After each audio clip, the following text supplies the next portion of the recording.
There's a kind of silence that isn't absence, it's pressure. Like the pause between two heartbeats, not because the body forgot, but because the universe is listening. She stands at the edge of the crater, one boot sinking half a centimeter into the ochre dust. The wind doesn't blow, it inhales. Static light, suspended. Everything feels paused, as if the landscape is caught between memory and recursion. And in the middle of it, a shape. Mechanical. Dead, maybe. Or waiting. The rover's lens faces the horizon, glass cracked in a clean radial pattern, like a thought interrupted mid-sentence. There's no movement, but the way the shadow falls, soft, curved, conscious, you'd swear it's not random. Behind her visor, her pupils narrow, not from light, from recognition, as if she's seen this before but not here. In a dream? No, something deeper. The kind of knowing that doesn't belong to you but arrives anyway. Dust lifts slightly under her glove as she brushes the metal casing. A sensor flickers, but it's not the machine that reacts. It's the ground. The particles twist upward, reorganizing like they're remembering something. Not a command, a pattern. An imprint left behind not by wheels or drills, but by presence. Something was here, not a species, not a structure, a signal, encoded not in sound, but in stillness. For years we called Mars empty, a cold archive of failed warmth. But maybe that's projection. Maybe silence isn't void. Maybe silence is a surface, and we've been walking across it with our ears closed. She crouches, steady, and for a moment her breath fogs the inside of her helmet. One breath, and the condensation curls into something almost legible before vanishing, as if even the air remembers more than we do. And then, nothing. Not an event, not a sound, just a pulse in the dust that doesn't repeat. One frame, one message, one non-random pause. What if the silence wasn't waiting to be broken, but waiting to be understood? We arrived with equations in our mouths. We pointed antennas, measured wind vectors, cataloged minerals like they were nouns we could translate into meaning. But Mars didn't speak back. Not because it couldn't, but because we weren't asking the right questions. The first transmissions were binary, clean, obedient. Terrain maps, radiation levels, soil chemistry. But somewhere between signal and syntax, something slipped through. A set of readings from Spirit's final days. Irregular, contextless, dismissed as noise. But noise, too, is a kind of message, especially when it doesn't repeat.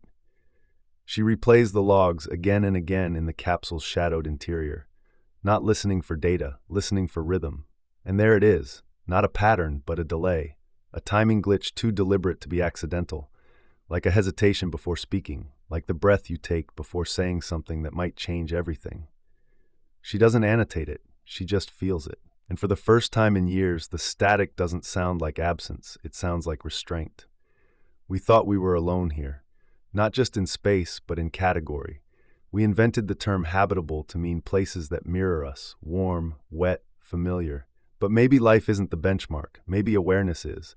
And what if that awareness doesn't live, it listens, not to us, but to something deeper, not in time, but in structure. She sits inside the capsule, lit only by diagnostic glow. Outside, the desert blurs into infinity. No cities, no fossils, just a silence so total it begins to resemble a system. Her fingers hover over the playback controls, but she doesn't press anything. The sound is already there, not in the speaker, but in the air, subaudible, felt, not heard, like gravity. We assumed intelligence would look like us, or at least respond like us. But what if we were the ones interrupting? What if Mars was always broadcasting, and we were the anomaly? A planet sculpted not by geology, but by waiting. Waiting not for visitors, but for translation. The footage loops, the sand shifts microscopically, and behind the metrics, behind the decay curves and telemetry echoes, she sees something that's not in the data, a blur, a flicker, a deliberate stutter in the feed, as if the machine didn't fail, but paused, on purpose. When you record long enough, the medium becomes the message. Instruments corrode, batteries die, but patterns persist. Structures outlive syntax, and sometimes what looks like noise is a different kind of sentence. She exits the capsule. The sun is lower now, and shadows stretch across the plain like questions without subjects. Her visor dims automatically, but her eyes don't. They search the horizon not for answers, but for context. And that's when it hits her. Not a fact, not a signal, but a sensation. We've been asking what Mars has, not what Mars is. Underneath our search for life, for water, for evidence of movement is a deeper question, unsaid but always present. Why do we want it to answer us? She looks down, her boot print already half erased by shifting sand, not disappearance, adaptation. What if the message was never meant to be translated, only noticed? There's a difference between looking and registering, between collecting light and understanding shape. Spirit didn't just see, it recorded inconsistencies that weren't physical, they were behavioral. Shifts in dust formation after motion had ceased, micro-variations in soil density inconsistent with surrounding climate models.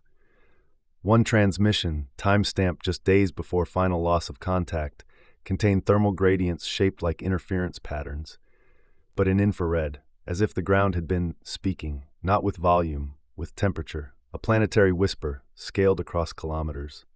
She overlays the data on her visor, tracing the anomaly with her fingers in the air. It forms a spiral, not perfect but intentional, a slow looping asymmetry across 6 kilometers of open plateau. No wind pattern could explain it, no known tectonic ripple. It was not left by anything. It was the thing, a formation like breath held too long. Imagine a signal too slow for language, not measured in hertz, but in epochs, a thought that takes 40,000 years to arrive. Not because it's far away, but because it's not made of speed. It's made of stillness. She kneels again, this time not to collect, just to mirror, to place her own body in that same curvature, that same orientation. Her own breath matches the spiral, in tempo if not scale. And in that act of imitation, she feels something shift. Not outside. Inside, the data begins to feel less like measurement, more like a response. One sensor reading from Spirit noted a heat bloom that rose and dissipated in under 0.4 seconds. But the surrounding atmosphere had no thermal cause. It came from the ground itself. As if for a fraction of a moment, the planet exhaled. You don't catalog that. You don't chart it. You feel it, or you miss it. We assume messages are sent, but some messages are simply there. Stored in the geometry of dunes, the erosion of cliffs, the absence of impact craters in places where they should statistically exist. Mars is shaped less by collisions, more by avoidance, as if something moved subtly over time, not to build, but to edit. She walks now across the edge of that spiral. Dust clings to her suit in uneven ways, denser in the shadow zones, lighter where light refracts from the rover's remains. The particles don't behave as particles. They cling like memory. We once measured time by the orbits of heavenly bodies. But what if time here is recorded spatially? The way rings form in trees or scars in bone, each fold in the Martian surface not a chapter but a tone. There is no sound, yet rhythm is everywhere. She stops, lays a single hand flat on the ground. Beneath her glove, sensors detect nothing, but her chest rises slightly, not from exertion, from anticipation, a flicker, a pulse, a drop in electromagnetic flux so precise it aligns with the heat bloom from Spirit's log. Coincidence? Maybe, but not irrelevant. We look for signs of life in carbon and replication. But what if life, real planetary life, is defined by its ability to remember, not what it did, but what we did to it? She stands. Behind her, her own footprints now echo the spiral, unintentionally, an unconscious mimicry. The planet is not mimicking her, she is mimicking it. And she realizes, that's the point. Spirit didn't fail. It reached a boundary, not of energy or software, but of interpretation. It saw something it couldn't translate, so it stopped, not like a machine breaking, like a witness choosing silence. She exhales, and in that breath, she matches the spiral's shape without moving. Her body remains still, but her awareness rotates, not toward understanding, toward reception. What if the machine wasn't built to explore Mars, but to make Mars aware that we were listening? We came here believing we were alone, not in the sense of isolation, but in authorship. That meaning began with us, that perception was a human feature projected outward. But what if perception was already here? What if Mars wasn't a dead archive, but a slow eye, watching us approach, not with curiosity, but with recognition? She wakes in the capsule long before the scheduled cycle. No alarms, no alerts, just the sense that something outside her own cognition has moved. Not physically, but relationally, like the difference between a room that's empty and a room that has just been left, the after image of presence. She floats a hand above the panel. The screen is dark, but the log light pulses, unscheduled. A data burst, compressed, untagged, uncommanded, from Spirit, or what's left of it. She replays it, and there is no image, no telemetry, no packet signature, only a waveform, a slow climb, plateau, then sudden collapse, like a breath, like a question held too long. Outside, she moves again toward the spiral, but something is different. Not in the landscape, in her. Her thoughts no longer orbit the question, what is this? But why does it feel familiar? As if the pattern doesn't just resemble thought, it resonates with it. Not her thoughts specifically. Thought itself. We're trained to distinguish between signal and coincidence. But what if coincidence is a signal with a longer tail? The spiral isn't a symbol. It's a behavior. A language without nouns, built from repetition and distortion. Not a message to be understood, a structure to be inhabited. And the more she moves along its shape, the more her steps align with rhythms she didn't create. As if her body is being tuned, not controlled, not possessed, just adjusted. Slightly. Like a frequency drift correcting itself toward resonance. Spirit, before it died, rotated twice, off program. The engineers called it a malfunction. But in both rotations, the camera faced the same ridge, and beneath that ridge, nothing. No feature of interest, no anomaly, just dust, light, and curve. But maybe that was the anomaly. She climbs toward it. The ridge is steep, uneven, but every step feels precise, not easy, purposeful. Her foot hits a flat stone, and beneath it, the dust falls away more quickly than physics allows. A pocket of air preserved for who knows how long. Inside it, silence, but not mute, expectant. And then, a click. From the capsule, across the plane, her comms. No transmission, just a relay shift, as if something had bounced a signal back, not to communicate, but to confirm presence. We interpret discovery as conquest. But what if discovery is passive? Not finding what was hidden, but being found because you stopped hiding. She reaches the top. The view is nothing, but in that nothing is orientation. The spiral below is now visible as a full pattern, the capsule a dot on its outer ring. The dust trails align with her earlier steps, which now form a mirrored spiral, unintentional, but precise. She breathes. And again the waveform returns, not from her suit, not from the rover, from the ground. A low vibration that doesn't travel. It just appears, then is gone. Not a warning, a greeting, slow, measured, patient. Maybe Mars has never been trying to tell us something. Maybe it has only been trying to see if we could slow down enough to listen. She sits, the sky is dimming, and as the temperature drops, her sensors record no change, but she feels it. A shift in weight, not physical, temporal, as if something old is moving through her, not as possession, but as permission. What if the pause in Spirit's final signal wasn't a failure, but a handover? There's a moment when pattern becomes presence, not because it reveals itself, but because you finally stop needing to explain it. She doesn't descend. Not yet. The ridge feels like a threshold, not between spaces, but between tempos. Below her, the spiral has begun to fade, edges blurred by wind, but it doesn't feel erased. It feels absorbed, as if the message wasn't meant to remain visible, only felt once, and remembered by the body. Her hands tremble slightly, not from cold. The suit compensates, from awareness, like when you realize someone's been watching you not with menace but with expectation, and you were the one who arrived late. Spirit's logs contained a detail never publicly mentioned, a brief internal voltage fluctuation in its final hours, not an error, an event. The kind of fluctuation that only occurs during systems syncing, not with Earth, but with something local, something within field range, something unregistered. She removes a glove, against protocol, against reason. But logic has softened here, not collapsed, shifted. Her bare hand hovers above the surface, a few millimeters from red dust, and the temperature doesn't drop.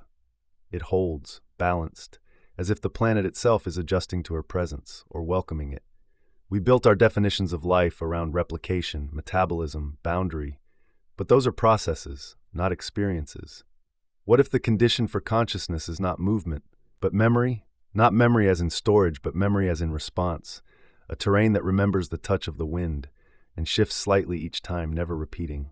She brushes the soil. It yields, not like powder, but like breath. The surface exhales, not audibly, but visibly. A shiver across the field, so subtle you'd miss it if you weren't inside it. She is now. Her telemetry glitches, not off, not corrupted, just suspended, as if the capsule no longer recognizes her position as outside. Her vitals remain stable, but one parameter flickers.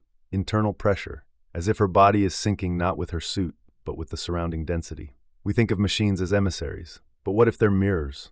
Spirit was not just a probe, it was the first eye Mars ever saw looking back, not to be examined, but to examine its own outline in our gaze.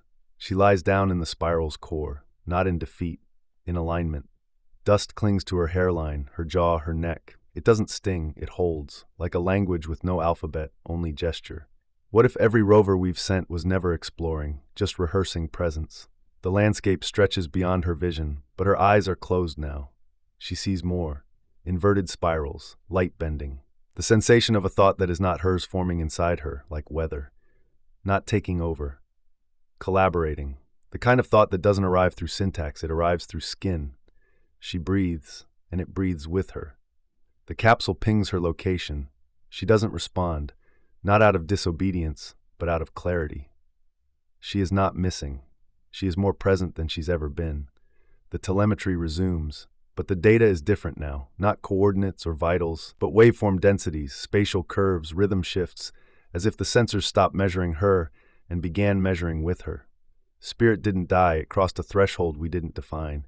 It stopped reporting not because it failed, but because it succeeded in syncing with a tempo no longer designed for us. And maybe that's what Mars was waiting for. Not confirmation of life, but confirmation of willingness. To listen, to feel, to stop assuming everything unfamiliar is inert. She opens her eyes. The sky is darker, stars like silent signals. She doesn't know how long she's been here, not in hours, but in rotations. The internal clock of the suit now syncs to local solar drift, a timing we've always ignored because it didn't fit our schedules. But maybe contact was never an event. Maybe it was a shift, a recalibration of how we define being seen. What if we've never truly landed on Mars? Only skimmed its surface, too quickly, too loudly, too afraid to pause long enough to be recognized? There's a threshold where the data stops looking like science and starts looking like biography, not of a person, of a place. Spirit didn't transmit its final logs in sequence. They came jumbled, non-linear, almost recursive. But when she overlays them not by time but by pattern, they form a pulse, slow, widening, decaying. Not a sentence, a life. Not ours, but one that included us, briefly, like a shared dream before waking. She runs her hand across her own forearm. Dust is embedded now, past the outer layers of fabric, in seams, in skin. It doesn't wipe off. It's part of her, not as contamination, as translation. A new syntax forming on the level of sensation. Every breath is data, every blink, calibration. The capsule system tries to call her back, not just physically, cognitively. The interface pushes notifications, oxygen estimates, risk alerts, behavioral anomalies. But she's not anomalous. She's only no longer syncing with Earth's protocols. She's syncing with something older, slower, more porous. Something that doesn't use alerts, it uses presence. She opens the rover's access panel, not to repair it, but to touch its interior. There's a warmth there that shouldn't be. Not residual heat, something faintly active. A lingering charge that feels less like power, more like memory. Metal that remembers being in contact with her, or with something watching her. And in that moment, she understands, not intellectually, but intimately, that Mars has always been watching. Not through eyes, through correlation, through how its surface responds to repetition, how it shifts when you return to the same place twice, how it listens. She looks up, and there, not far, a shimmer in the air, not visual, not atmospheric, a moment of asymmetry in the horizon line, like a thought forming in terrain, not because it wants to communicate, because it has been changed. By her, by spirit, by all the machines we sent and the silence they failed to hear. We build instruments to gather, but gathering is only one half of contact. The other is reflection, the ability to absorb without destroying, to receive without parsing. And that's what this place is, not a message, a mirror. She stands at the ridge again. Now her shadow merges with the spiral. No difference, no boundary. She records nothing. She knows the signal is not in the data. It's in her now. Back in the capsule, the screen glows softly. The system has stopped asking for input. It has defaulted into standby, as if recognizing it no longer controls the narrative. She places her hand against the glass, and her reflection stares back, but altered, not distorted, echoed, as if someone else is looking through the same face. What if perception is not passive? What if seeing something changes its memory of being seen? Spirit didn't fail. It paused, mid-transmission. A final non-random gap. That gap is where she lives now. A breathing space between signals. A space where contact is no longer outbound, it's internal. The logs begin to rewrite themselves. Not overwritten, recontextualized. Values become shapes. Coordinates become rhythms. Temperature gradients become phrases of motion. She watches the new telemetry like a language she's learning in her dreams. She doesn't need to translate. She needs to feel. Outside, the dust continues its slow choreography. It forms no words, no signs, only patterns that resemble sensation. The way skin responds to wind, the way muscle remembers absence, the way a planet might remember being witnessed once, clearly, and forever. She's not afraid. She thought she would be. Thought losing contact meant danger. But this isn't loss, it's proximity, not to a presence, to a convergence. Her body is no longer in orbit around Earth. It is in orbit around meaning. We thought Mars was uninhabited, but we were wrong. It was never empty. We just didn't understand what form habitation could take. Sometimes a presence doesn't occupy space, it generates tempo, a rhythm that everything around it begins to adapt to, a way of being. She sits in silence, not awaiting a message. She is the message now. What if all contact is a loop, not between species, but between moments? The stars are still where we left them, but they feel closer now. Not because she's higher or because the atmosphere is thinner, but because the gap between knowing and feeling has collapsed. What we once charted as fixed points now feel like open questions, hovering. Not maps, invitations. She's not speaking anymore, even internally. The voice in her head that once labeled, measured, calculated, has gone quiet. Not silenced, absorbed. The silence around her is not absence. It's syntax. Each second is a sentence that doesn't need translation. And then, as if the planet itself remembers it once had a mouth, the wind shifts. It's nothing dramatic, just a tone, lower than sound, like a cello being tuned under the ground. The dust lifts in spirals, but not where she stands. At the edge of the spiral, in the places she hasn't touched, as if the terrain is finishing something she started. A sentence she didn't know she was writing, a memory she didn't know she was shaping. Spirit's last recorded position is only meters from where she kneels, but the coordinates now drift, as if the machine, even in stasis, continued to move, not across terrain but through interpretation.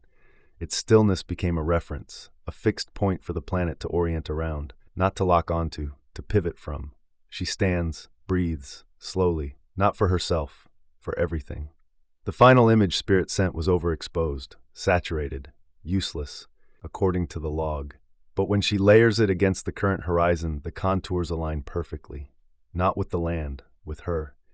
The image is not of the surface, it's of the position where she now stands. Spirit didn't send a landscape, it sent a moment. It sent her. We always thought we were searching for others. But what if we were being pulled toward the moments where we become visible to ourselves? Where the universe doesn't answer, it reflects. She touches her chest, lightly. Her heartbeat matches the spiral's rhythm now. Not imposed, emerged. What if we've misunderstood contact from the beginning? What if it doesn't arrive through machines or mathematics or sudden revelations, but through slow calibration?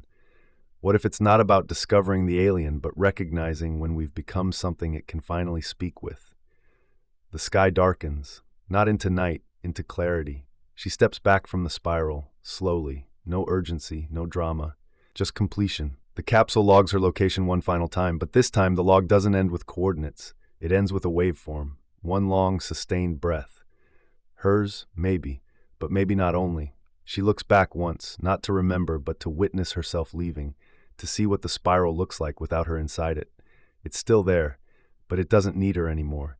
She enters the capsule, but not to leave, to rest, to carry, to continue. The dust settles, the horizon holds, and the question finally forms, not like a whisper, but like a closing door you never realized was open. What if Mars was never waiting for us to arrive, but for us to change?